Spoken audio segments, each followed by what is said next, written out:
Qui a le temps aujourd'hui de faire des confitures? Écoutez, je ne veux pas encore avoir l'air de vous contredire, mais allez-y, on est là pour ça. Non, mais attendez, le problème du temps, c'est un non-problème. Le temps, pourquoi faire? Si vous ne faites pas de confiture, vous faites quoi à la place? À part regarder Direct 8, l'émission de Morandini, je vois pas ce qu'on peut faire entre nous. Vous comprenez? Le problème du temps, c'est que...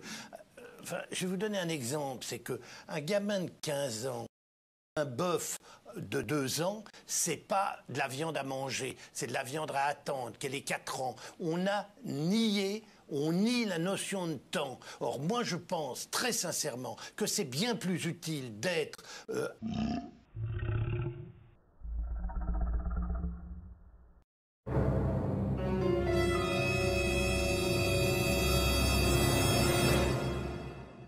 un couple, chez soi, le matin, le samedi, je dis pas qu'il faut cuisiner, le samedi, on peut cuisiner, le samedi, on prend son cabas, on va au marché, on emmène les enfants. Est-ce que vous trouvez que c'est pas complètement con que quand vous interrogez un mot et que vous lui dites le chocolat vient d'où, il vous répond ça, le samedi, ça vient d'une tablette. C'est consternant, moi, quand j'entends ça. Allez dans des écoles, au lieu de faire de la télé comme ça, en chambre, mais en petit studio comme ça. Allez voyager, baladez-vous, vous allez voir la situation des mômes est consternante. Ils ne savent plus rien, on n'apprend plus rien à l'école. Moi, quand j'entends un môme qui me dit « ça vient d'une tablette, le chocolat », je vous jure, j'ai envie de chialer. Ça me désespère de penser ça. Et c'est la faute à qui, ça? D'abord, il y a un problème à l'éducation nationale où, évidemment, on a cessé complètement d'apprendre ces choses-là. Avant, moi quand j'étais... vous allez me dire, vous évidemment, vieux con, 70 balais, à l'école, oui, mais à l'école, moi de mon temps, on apprenait l'histoire, la géographie, on apprenait les sciences, tout ça à partir d'une fraise. Alors justement, Une fraise. À l'école, on apprenait, malheureusement, ça se fait plus à l'école. Aujourd'hui, les enfants regardent la télévision et... Une fraise. L'info, ça passe par la télévision. Alors, est-ce que vous aimeriez...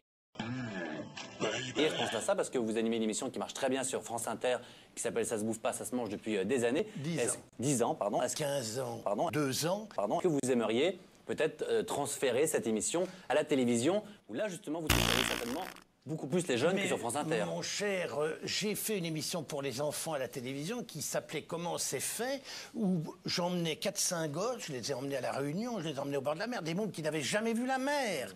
Vous comprenez, le problème, c'est qu'il y a des mômes qui n'ont jamais vu la mer. Nous sommes des privilégiés, pensons à des gens qui n'ont rien, qui ne savent pas ce que c'est, qui ne voyagent pas, qui sortent d'une école où ils se font chier, ils s'emmerdent, et ils vont dans une colonie de vacances où ils sont avec les mêmes cons qui leur apprennent rien. C'est ça qui est terrible. Alors que moi, je les emmenais balader. Vous ne pouvez pas savoir le miracle que c'est de voir un saulnier à Guérande, par exemple, qui est en train, comme ça, il est en train de tirer son énorme râteau, comme ça, et tout à coup, il y a un tas de sel. Et ça sort de la mer. Les mômes qui regardent ça, quand vous avez un gros plan sur ces gamins, des filles ou des garçons qui sont émerveillés, c'est un miracle pour eux. Et ils vont, ils prennent, ils mettent dans leur bouche, ils se rendent compte que c'est salé, ça vient de la mer. Et là, vous leur expliquez le vent, le soleil, la chaleur, c'est bouleversant.